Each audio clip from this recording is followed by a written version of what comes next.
Samsung A52s এই সিরিজগুলো factory reset করার জন্য ফার্স্টে আমাদের ইউএসবি কেবল কম্পিউটার অথবা ল্যাপটপের সঙ্গে কানেকশন দিয়ে নিতে হবে।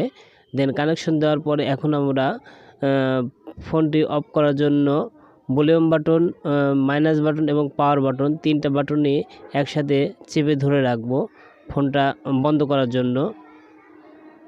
সো ফার্স্টে আমরা তিনটা বাটন একসাথে চেপে ধরে এখন ফোনটা আমাদের বন্ধ হয়ে গেছে। দেন আমরা পাওয়ার বাটন এবং প্লাস বাটন এটা আমরা চেপে ধরে রাখবো।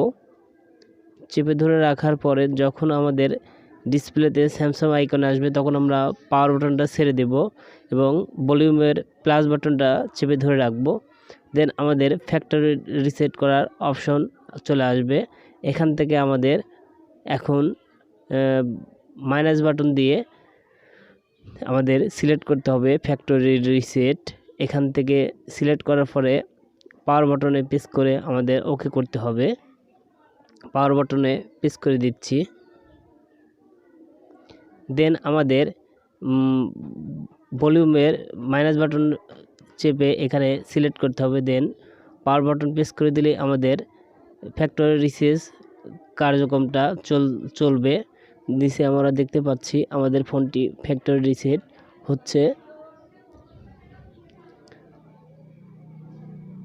Factory reset complete. সো আমাদের ফোনটি ফ্যাক্টরি রিসেট কমপ্লিট হয়ে গিয়েছে।